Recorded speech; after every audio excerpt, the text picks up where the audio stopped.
Hi, I'm Patrick Dunnican. At Gibbons, we believe that citizens need to be informed about the complex issues that affect their lives. That's why we're proud to support the programming produced by the CAUCUS Educational Corporation and their partners in public television. Funding for this special edition of One-on-One with Steve Adubato has been provided by Barnabas Health Life is Better Healthy, the New Jersey Education Association, the law firm of Gibbons, P.C., New Jersey Resources, NJM, auto insurance, homeowners insurance, and more, with a focus on safety and financial stability. NJ Best, New Jersey's 529 college savings plan. Turn a dream into a degree. And by International Union of Operating Engineers, Local 825.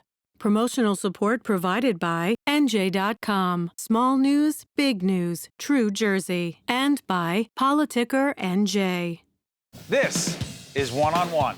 I'm an equal American just like you are. The jobs of tomorrow are not the jobs of yesterday. Look at this. You got this? Here it is, man. Look at that. Life without dance is boring. When you first heard that they were doing Charlie Rose and Gayle King, didn't you go, what? Do you enjoy talking politics? No. People call me because they feel nobody's paying attention. Our culture, I don't think, has ever been tested the way it's being tested right now. Such a good question. High five.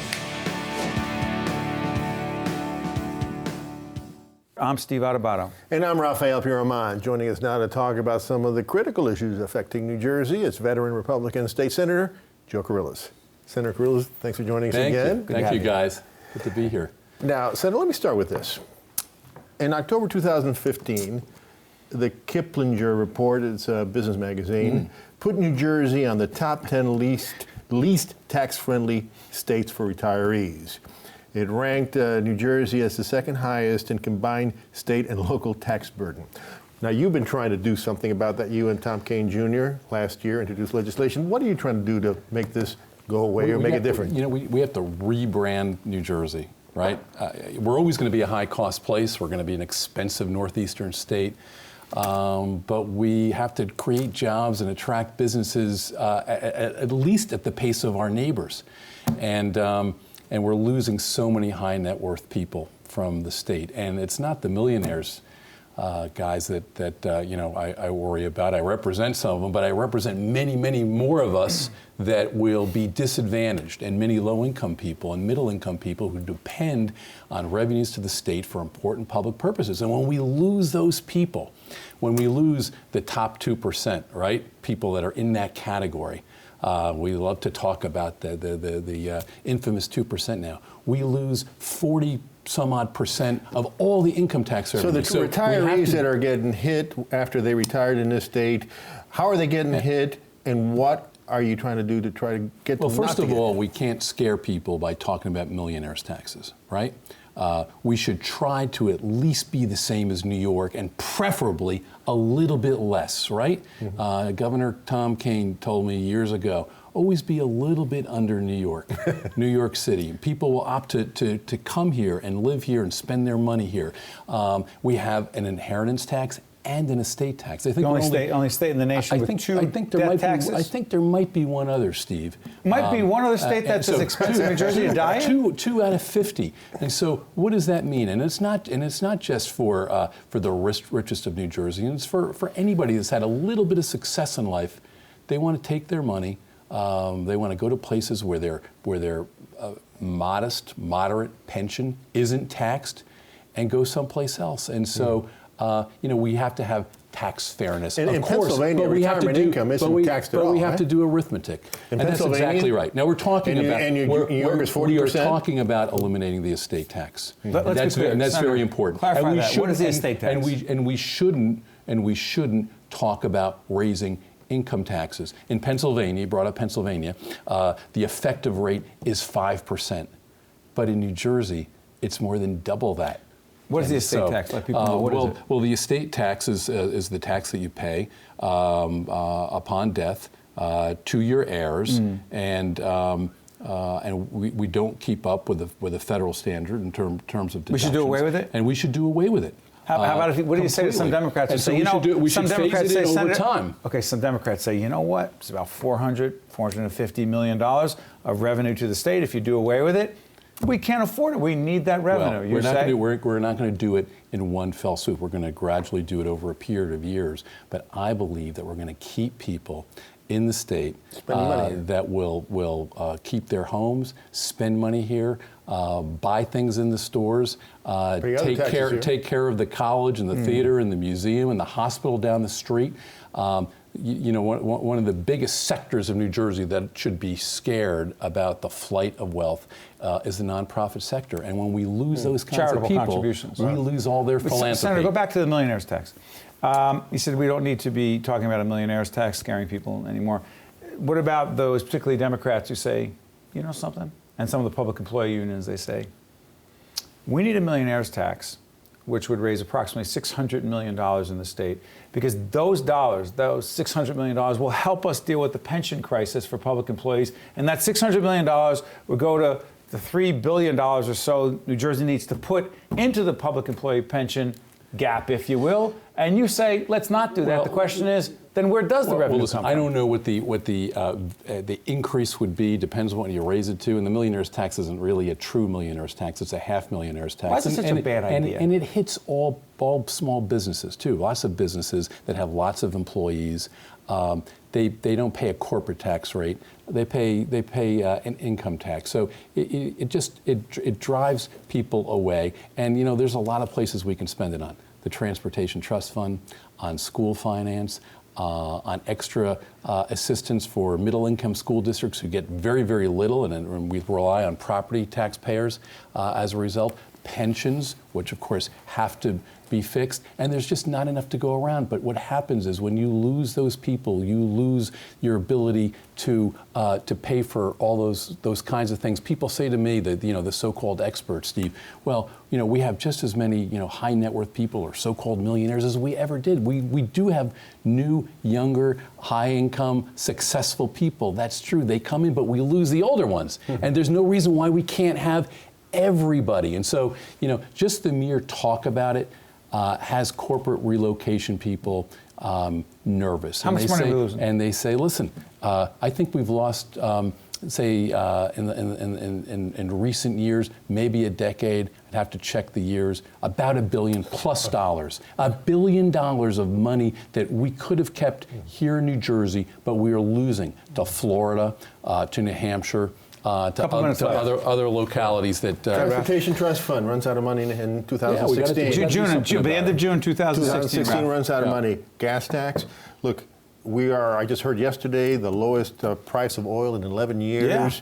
Yeah. We haven't raised the gas tax here in since '87 or something like that? Mid-80s. The second lowest. Listen, unfortunately, we use that Transportation Trust Fund to pay for brooms and vacuum cleaners for the buses and the trains, and so there's nothing left. So we're going to have to increase the revenue. What we were talking about earlier. So look, if you're asking me if I'm open to a gas tax, yeah, I'm open to a gas tax. So I'm open. It's a user tax, right? It's a user fee. It's a logical way to do it. It depends on how much we want to do. It depends if we can couple it with other smart things like the estate tax thing. Lots of Democrats won't want to do it. It shouldn't intellectually be linked, but it may be the opportunity to do something very productive for the state's economy as we do something on the transportation Senator, some Republicans might go along with a raising of the gas tax if it's combined with a reduction, ultimately the elimination of the estate tax. It's a very possible formula. We also have to look at why it costs so much to build our roads. We spend more than anybody else, more than other high-cost, urbanized, densely populated states. We shouldn't necessarily be number one. Why is that? What can we do to look at that in the context of replenishing this Transportation Trust Fund? More than anything, I heard you guys talking about leadership. We got to act. This legislature, as many legislatures around the country, the Congress in Washington, it is not productive. We have all these challenges, problems. We could have taped this show last year, December 2015. We would have the same conversation. Well, it's great to have you back again, and have a great 2016. Thank you, Senator. Good to be with you. Thank you so much. Ralph. Thank you. Well, Steve recently spoke with the chair of the Senate's Budget and Appropriations Committee, Senator Paul Sarlo, about New Jersey's fiscal outlook, the Transportation Trust Fund, and the state's broken pension system. Here now is that conversation. We're here with State Senator Paul Sarlo, who is the Deputy Majority Leader and also the Chair of the Budget and Appropriations committee. Senator, we're here at the New Jersey Business and Industry Association annual Public Policy Forum. Fiscal outlook. I mean, you know better than most legislators, 2016 New Jersey fiscal outlook. Describe it. Well, Steve, one of the things we're seeing in North Jersey, clearly Manhattan and New York City, the economy is coming back strong, and we see that. Unfortunately, here in New Jersey, our economy still continues to lag the rest of the nation. You know, after the great economic downturn in 2009, we're seeing it rebound, but unfortunately, we're not seeing the growth that I would like to see. Just 3% growth every year really adds a lot of revenue to our state budget, allows us to protect some of our most vulnerable citizens, allows us to provide targeted tax cuts and the like. Let's try to go through a few of these quickly. I know they're complex issues. Prediction. Increasing the gas tax in 2016 to fund this so-called Transportation Trust Fund, which takes care of our roads and bridges. You say yes. Will it happen? Well, listen, Transportation Trust Fund, as you know, is broke. There is no money left to fund any infrastructure projects here in New Jersey. And once the Transportation Trust Fund goes broke, there's going to be no money to leverage from the federal government. It goes broke end of June? It broke this June, that's correct. June of 2016. So clearly it's incumbent upon the legislature and the governor to make a deal. The legislature, I believe, is willing to provide some tax fairness issues to the governor in order to leverage, be able to provide a gas tax increase, including the estate tax, potentially phasing out of the estate tax, and raising the exemptions on the retirement income. So there's a lot on the table, but there is no tomorrow. We're down to about 6 months left. This fund will be broke, and there will be no dollars to put into our transportation. Explain that to folks who don't understand the kicking the can down the road on the Transportation Trust Fund. They say, well, legislators do it a lot, governors do it a lot, but on the Transportation Trust Fund, if we don't have this source of funding, if we don't put that money in there to improve roads and bridges, what would it actually mean to people on the roads and bridges every day? Quality of life, what does it mean? Safety, what does it mean? Well, I mean, we've been kicking the can down the road. We've been kicking the can down the road now for almost 6 years. We can't kick it down the road because there is no more dollars. And essentially, just as simply as paving roads, paving highways. So what, potholes stay there? Potholes will stay there. I mean, you could probably fix some potholes through some maintenance dollars, but physically improving intersections, paving of roads, bridges that are crumbling will have to be shut down. That's how serious this could really get. After harsh winters, I mean, hopefully this winter is not as harsh as it was last year. After a harsh winter, bridges that are 40 to 50 years old will begin to see deterioration. You'll see concrete crumbling. Concrete crumbling is not in the best interest of the traveling public, becomes very dangerous. I think you're going to see more and more bridges closed. I think you're going to see more and more highways become very dangerous. I think you're going to see people's commute increase. That affects people's quality of life. It goes on and on and on. This is a necessity. We have to fund this. We're going to need the governor at the table. And I understand he's in the midst of a presidential election. As we do this interview, as we approach Christmas 2015. And that's correct. If he comes back, what difference does it make? Well, if you're running for presidential election, it's going to be very difficult for him to be able to sit across from the Democratic-controlled legislature with a bipartisan support and to approve a gas tax. Let's talk about other taxes. Millionaire's tax. You've talked about it a lot. You've been on Capitol Report many times with us. My colleague, Raphael Piorman, we talk about millionaire's tax. You're in favor of it. Why? Well, listen, I want to... anytime you raise a tax is a difficult vote to make. And in the past, I have not always supported the millionaire's tax. A millionaire's tax, and I think you need to couch what an actual millionaire's tax is. There's different levels of, millionaires. Using the word millionaires is a very generic term. But we have provided some very targeted corporate business tax over the past 6 years, and a lot of tax credits and a lot of incentives. And some of our higher income earners, we're talking a very, very small percentage. If you speak to some of them, they realize that a little bit of an extra tax is not going to hurt them and hurt their financial standing. That will help us be able to fund some very important projects here in New Jersey. Like? And also pay for our pensions. Our pensions is... Public employee pensions, talk about that. We have an obligation. We have an obligation to pay it. The bill is here. We can't avoid it. It's an obligation that we have as taxpayers in New Jersey to pay the pensions. Whether we like it or not, it's an obligation we have. Explain it to folks who are not public employees, Senator. They say, look, I'm not a public employee, so why does the public employee pension crisis, the debt that's there, the money that is not in place to pay for public employees who retire, why is that my issue if I've never worked for the government? Well, the teachers who educated their children, when they call the police department and the police arrives, the police that keep them safe, the EMS and the fire, those who maintain our roads, those who pave our roads, those who plow our roads, these are public employees, and these are people who are there, have been there for New Jerseyans, traditionally, although they may have had a fairly stable salary, they've had a health benefit and a pension, and it's our obligation to pay that. Those are contracts that have been negotiated time and time again between executive branches of government and the public employee unions. What do you say to New Jerseyans who are polled, they're surveyed, and people say, I do not want any of my taxes raised. I do not want the gas tax raised. And you say we have to raise a gas tax in order to fund our improvement of roads and bridges, and people say, don't raise my gas tax. There's a disconnect here, because the people that you're saying who need a tax raise to fix the roads and bridges are saying, don't raise my taxes. Where's the confusion? Nobody wants to see their taxes raised, and as an elected, are you saying the people don't know what they need? No, but listen, nobody wants to see their taxes raised, right? And as a legislator, it's a very difficult time every time I have to vote for a tax increase, and I take no pride in raising some of the taxes. But you have to understand, when you talk about a gas tax, think of it as a user fee. It's a user fee. Without those who use the roads providing a small user fee to help fund our transportation, there is no other new sources of revenue that we have available, no new pots of money that we have available to fund transportation projects. Okay, last question. Every legislator, I believe that we're going to wind up talking on Capitol Report, has to be asked this question. And you live in northern New Jersey, you represent a district in northern New Jersey, keeping New Jerseyans safe from terrorism, the role of state government. Describe it.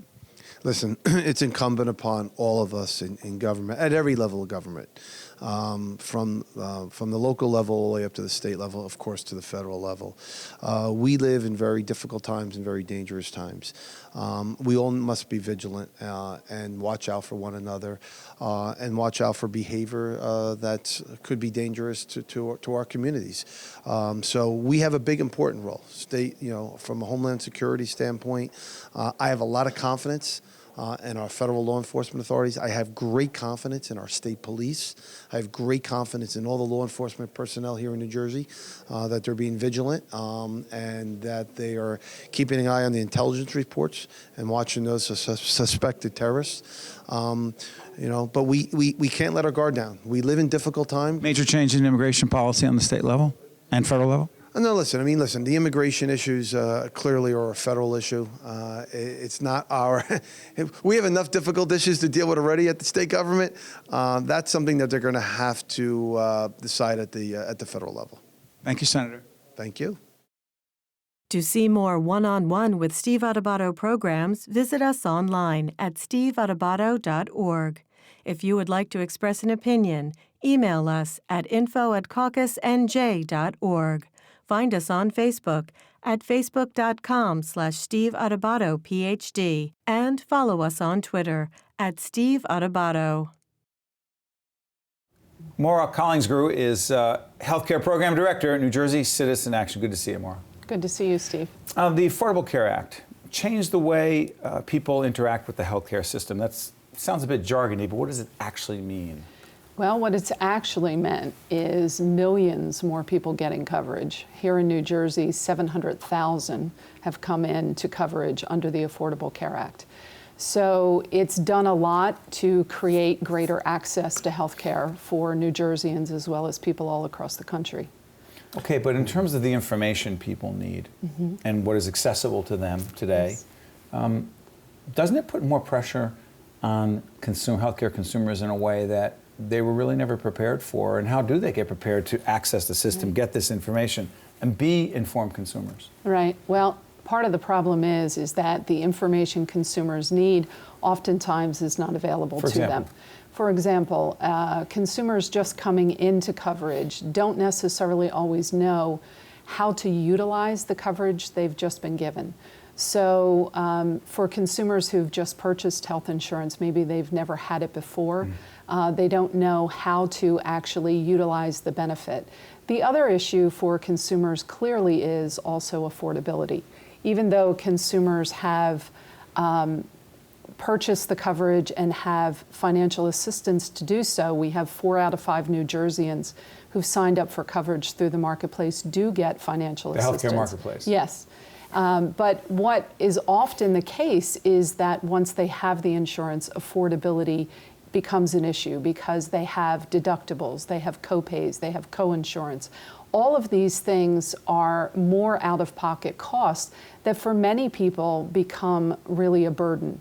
The other issue that we have is often the transparency and information consumers need to actually use their health care coverage is not really available to them. And if it is, it's very difficult to find. So how do you deal with those things? First of all, how do you deal with the increasing costs, or costs that they didn't expect? And secondly, how do you deal with the complexities of insurance? I mean, I've been insured all my life and I still can't understand it. My wife does it for me. So how do you deal with those things? One of the things that we're trying to do as healthcare advocates is trying to increase the health literacy, do education to help people understand what these actual terms mean and how to utilize the insurance. For example, what is a deductible? What is a copay? What is coinsurance? And helping people to really choose the plan that's best for them. One of the other issues we have, though, is that consumers are always trying to catch up, right? The insurance companies and the providers are still in the driver's seat. Consumers are in the car, but we're certainly not driving healthcare reform. We're more responding to it. And one of the issues that we have is that there needs to be more transparency. There needs to be more transparency about what providers are in the network, what the costs are.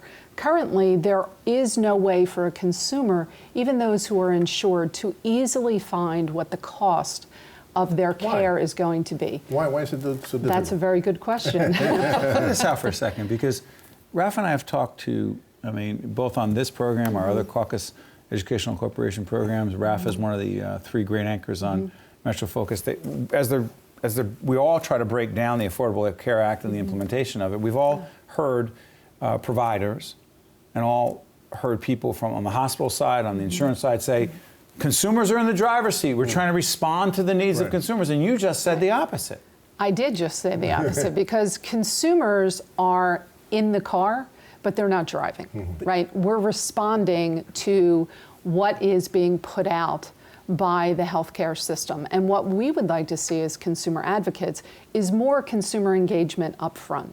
For instance, we recently were trying to increase transparency and find more transparency around cost with the out-of-network consumer protection bill, which unfortunately has not passed in this current session, and we hope to see it again in 2016.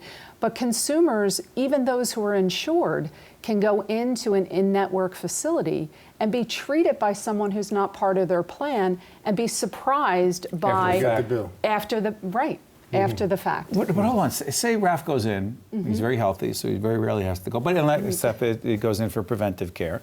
He goes in, well care, whatever you want to call it. He goes in, he thinks he's in network. Well, isn't it the job of the healthcare professionals to say, Raphael, just to go through this, we're not in your network or we are in your network? Don't they tell him beforehand? Yes, and what I would say is it is their job, and what we're saying is that that disclosure needs to be complete and it needs to be timely. So if your primary physician who is doing your care is in network and you're in a facility in a hospital that you are receiving treatment that is also in your network, you actually could encounter or be treated by other providers who are not in network. In that hospital? In that hospital. And where there's no choice, consumers need protection. Unfortunately— Meaning he can't leave. He cannot leave. Right. So, for instance, your anesthesiologist may be out of network. Wow.